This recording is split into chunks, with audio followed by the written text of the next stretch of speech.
through the mystic eye, eminent personalities from various walks of life in conversation with Sadhguru. This week features Dr. Jayaprakash Narayan, renowned political activist. Known for his outstanding commitment to clean politics and citizen-centered governance, Mr. Narayan is a former Indian Administrative Service officer and is the current founder of the Lok Satta movement. The current MLA of Kukatpalli, he describes himself as a physician by training, a civil servant by choice, and a Democrat by conviction. In this episode, together, Jayaprakash Narayan and Sadhguru examine the very roots of the nation and what it will take to move it forward. Sadhguru, it's a great opportunity and honor for me to interact with you. In many ways, there can't be a greater contrast between two individuals. At least in appearance, you are. You from a very urbane and very sophisticated background. I grew up in a village in Telugu medium, and you are in the spiritual realm. And I'm anything but spiritual, I'm in the completely temporal realm. I built all my life around the principles of rationality and logic.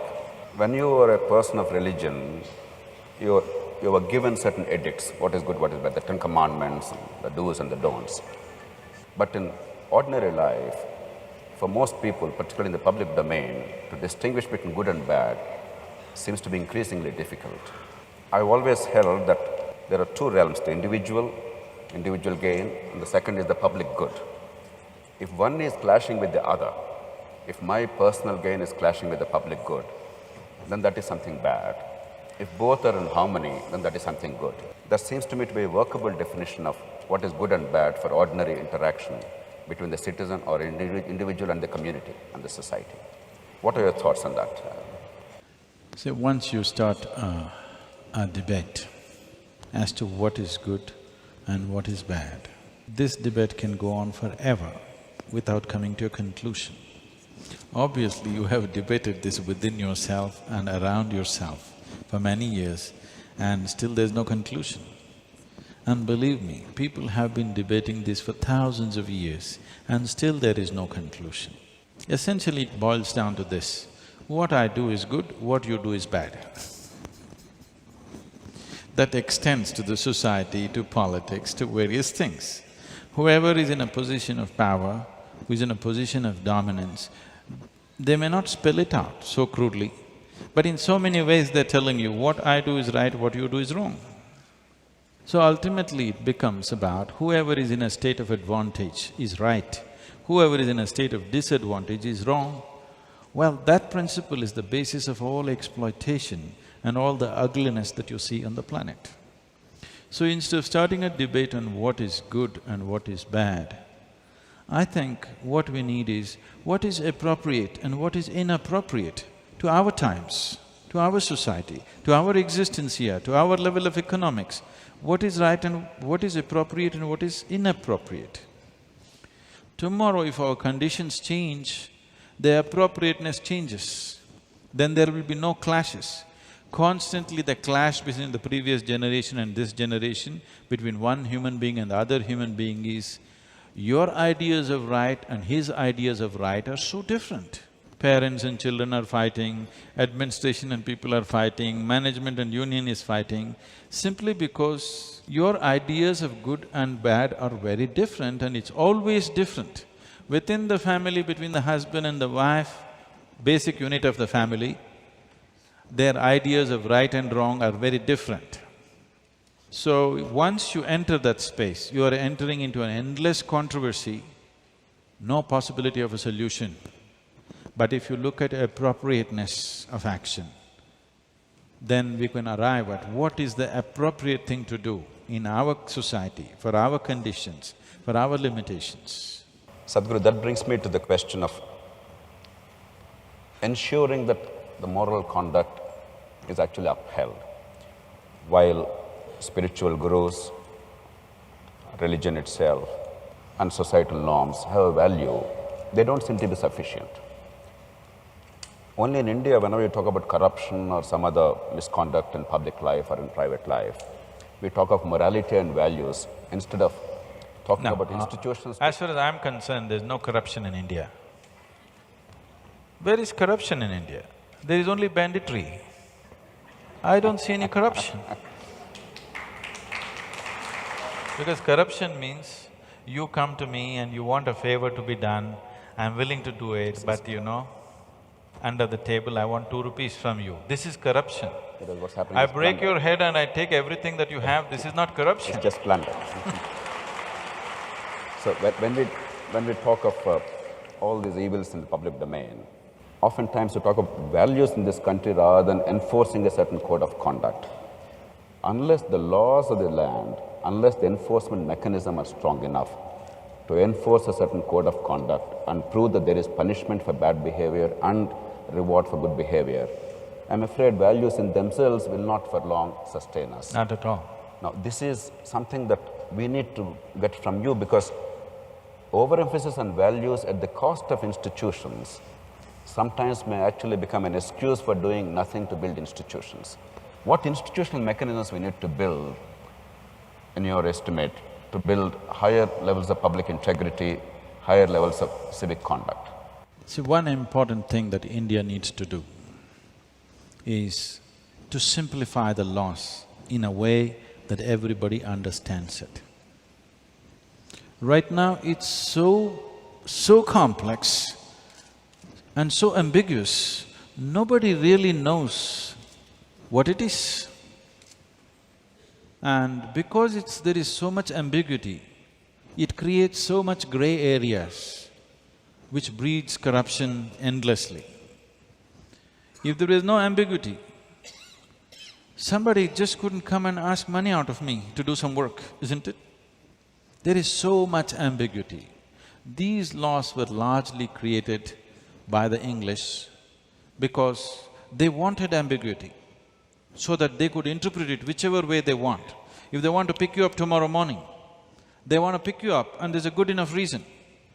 We have still kept the same laws, and even today it is true, the law can just come and pick you or me up now, and I don't know what I have done, but he can pick you up and they can produce something, number, whatever, criminal procedure code, some damn number that I'm not aware of, and they can say, you did this.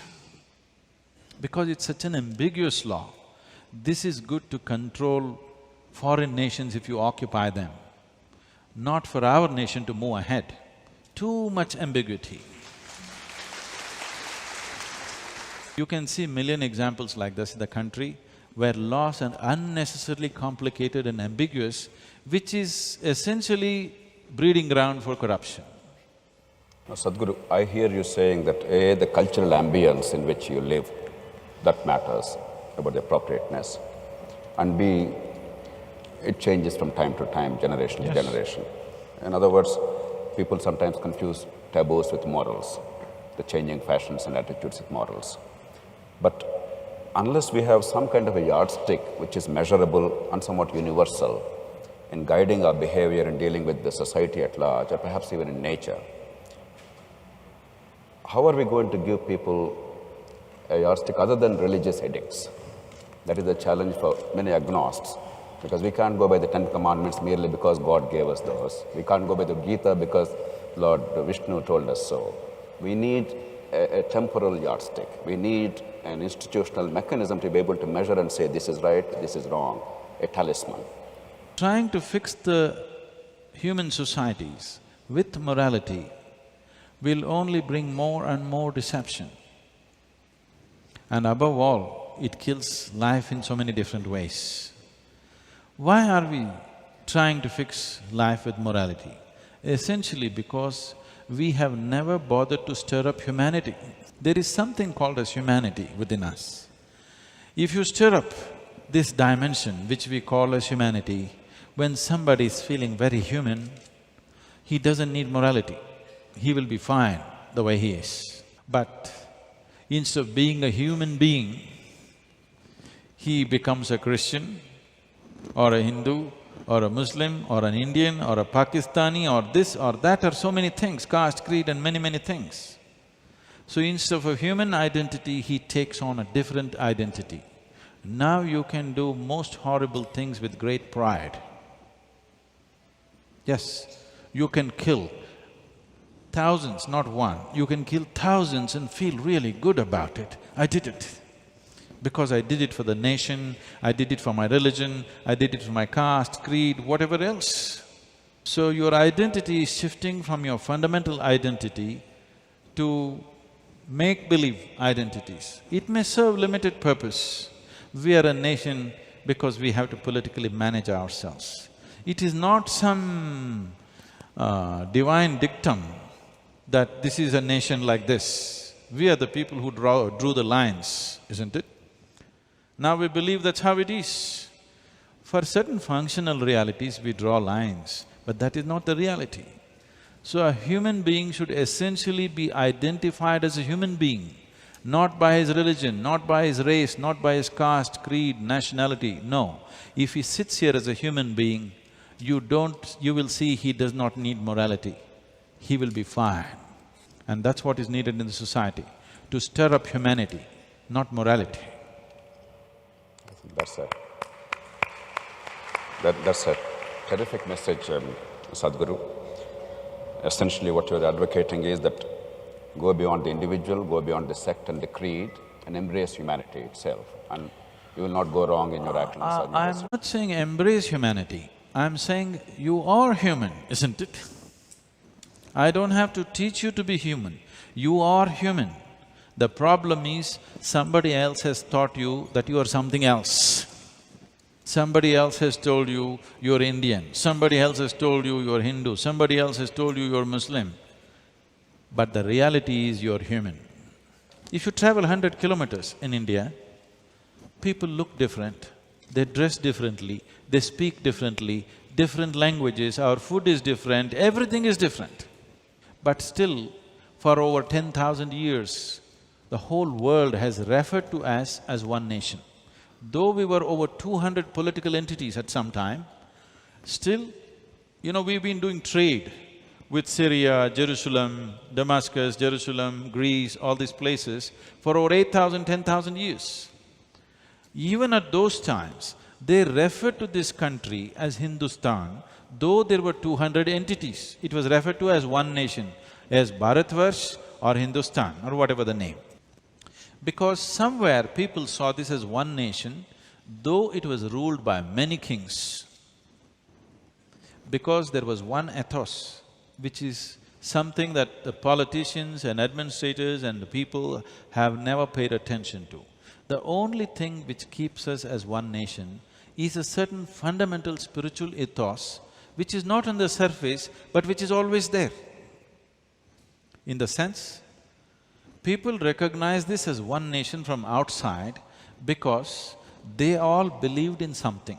This nation has never been a nation of believers. We have been a nation of seekers because spiritual process has been the main thing. Here people are not believing in God, they're seeking mukti or liberation or freedom.